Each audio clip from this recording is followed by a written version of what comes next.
Welcome back. This is video number 2 of the unboxing slash preview and test run of the Xicoy X90. Last one I just kind of went through with what was in the box, got weights, kind of compared it to the X45. So if you didn't see that one, check that one out. All the funny disclaimer stuff that I don't normally mention, I'll just start mentioning just because it helped grow the channel. Click subscribe if you like it, if you want, and if you like the video, give it a thumb up, thumbs down. Maybe that'll help me get more subscribers and I can grow the channel in the long term. So don't have anything fancy. I didn't hook up the pump or anything. This is just the hub with an ECU battery and a battery plugged in the receiver port or your throttle lead. These do need both batteries, battery power to work. So to keep that in mind, I've had a couple guys that couldn't get, they got like no turbine data and they forgot about not having all batteries plugged in. So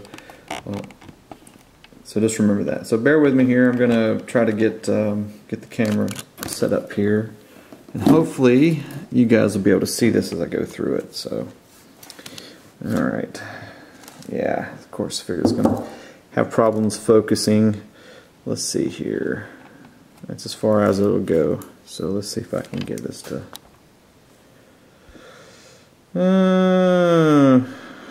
yeah, that's not going to work. Let's try function here. Focus, turn autofocus off. There we go. See if that'll work a little bit. Okay.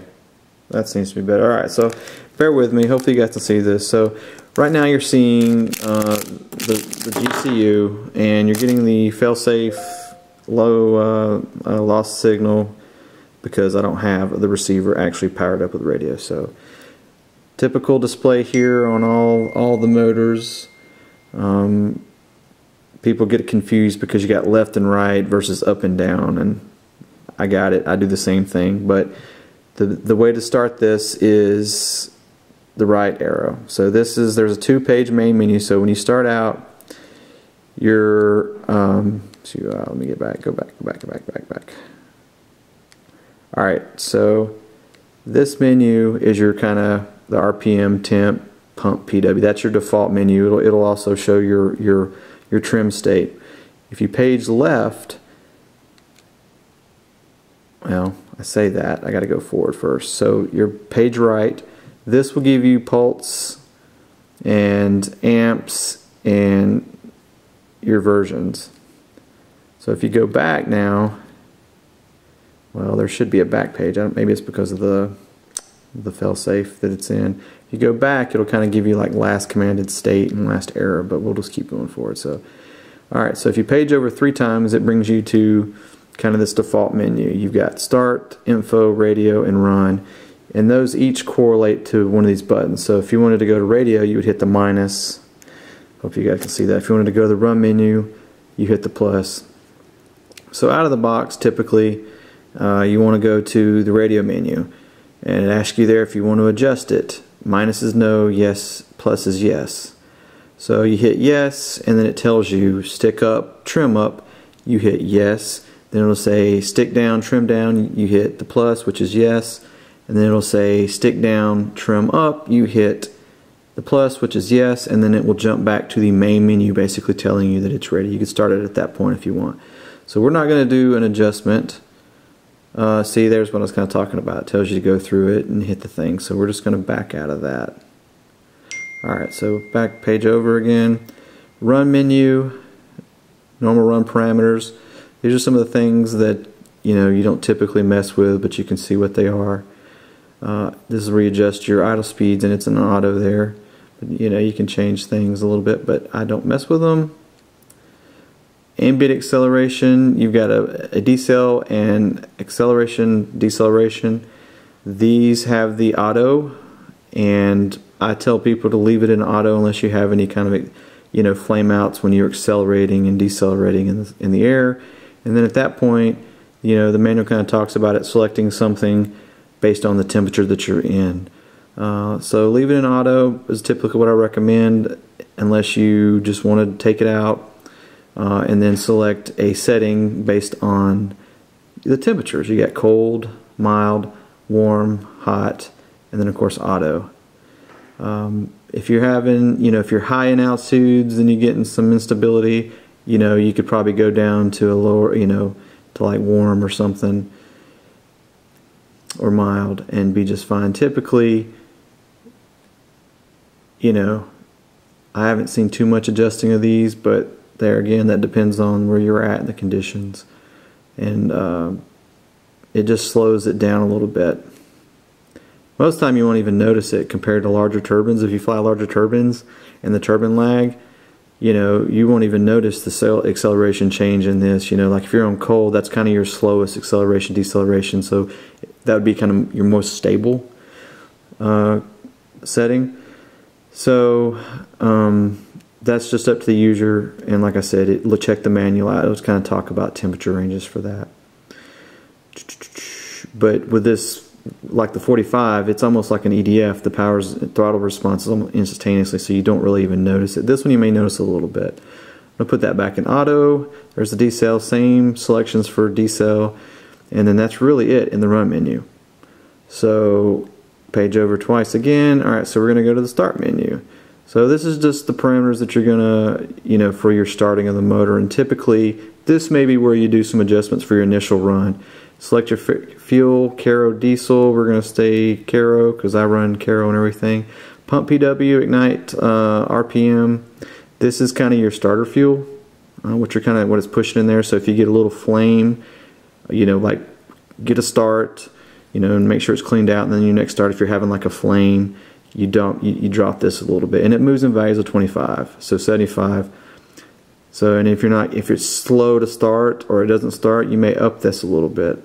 But once your ignition is, it's moved over to run, this really doesn't affect fuel at that point. It's all automated.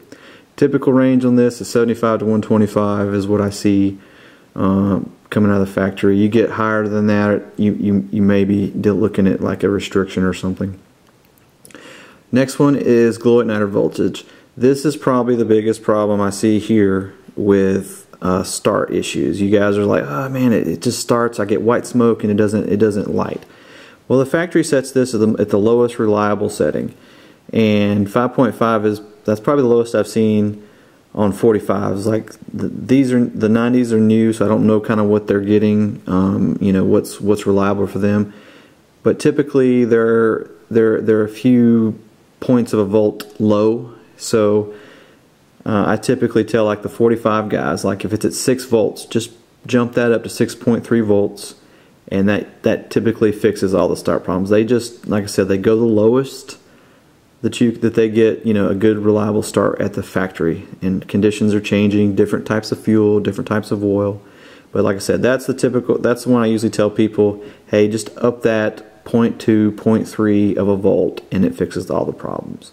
So I'm going to leave this at 5.5 for now, just to kind of see, because this is the first 45 I've dealt with, so I got to get a baseline. So and then their low bat warning, I leave that default, and that's it. I mean, after you do the radio learn, and if you don't need to touch your accelerations, you attempt the start, and you adjust those 2 little numbers I mentioned under the run menu if need be.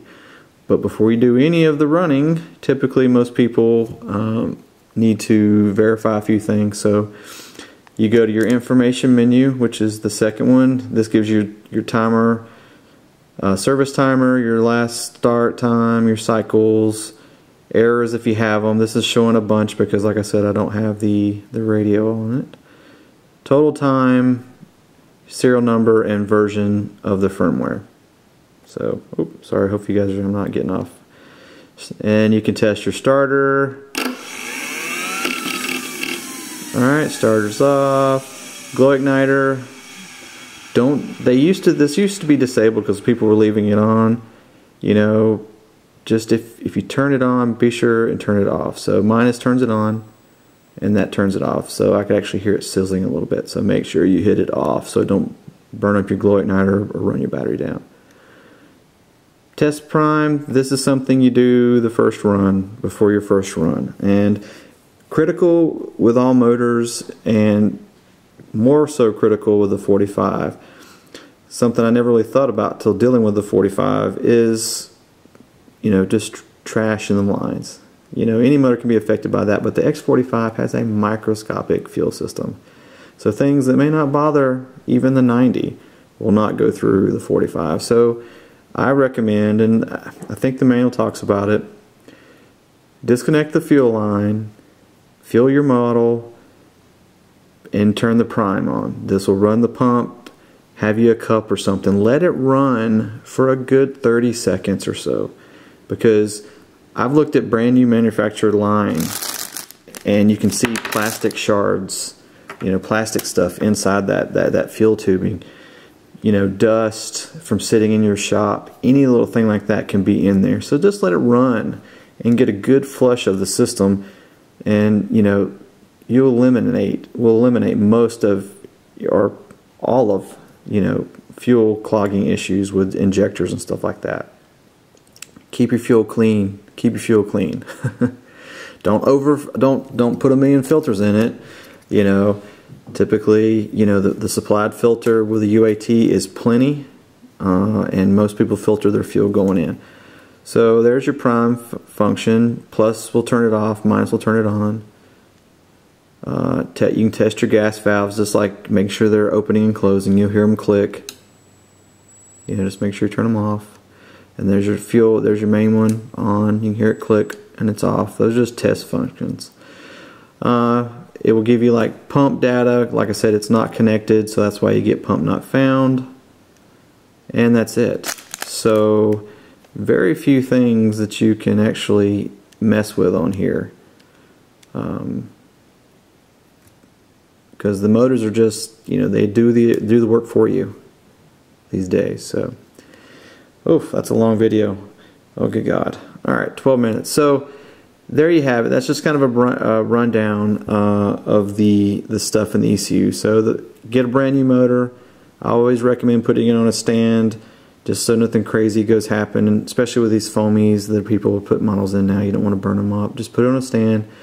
Do the throttle learn under the radio menu, and then if you're using diesel or Caro, select that, prime it, and then do a start. Observe the start. If it's slow starting or you get the white smoke and it's not starting, you may tweak the, like the igniter and the pump PW voltages at that time. But most of the time, you may not have to.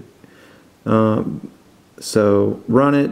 Make sure you get a good run. Let it idle for a few and let it stabilize. Slowly get it up to full throttle. Let the RPM stabilize.